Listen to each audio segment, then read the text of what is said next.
আজকে ভৈরব থেকে চলে গেলাম নারায়ণপুর হাটে। আর এই হাটটি গ্রামীণ হাট নামে পরিচিত। শুধু তাই নয়, এই হাটটিকে বটতলা হাট নামেও অনেকে বলে থাকে। এই হাটটি প্রতি শনি ও মঙ্গলবার সকাল ৯টা থেকে বিকাল ৩টা পর্যন্ত বসে। এই হাটে বিভিন্ন দূর দূরান্ত থেকে নানান রকমের গৃহস্থ আসে এবং তারা স্বল্প দামে কবুতর বিক্রি করে। তাই চলে আসুন আজকেই নারায়ণপুর হাটে প্রতি শনি ও মঙ্গলবার।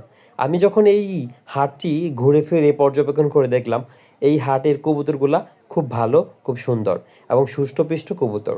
এখানে শুধু দেশি কবুতর নয়, দেশি বিদেশি গোল্লা, রাজগোল্লা থেকে শুরু করে সিরাজি থেকে শুরু করে নানান রকমের কবুতর এখানে পাওয়া যায়। এবং এইখানের কবুতরের যে পরিবেশটা দেখে খুব ভাল লাগলো। আপনি যদি এই হাটে একবার যান, আপনার খুবই ভাল লাগবে। তাই কালকেই যখনই আপনি কবুতর কিনতে যাবেন, নারায়ণপুর হাটে চলে আসুন। অন্যরকম সৌন্দর্যের একটি হাট। সবাই ভালো থাকবেন, সুস্থ থাকবেন, আবারও দেখা হবে।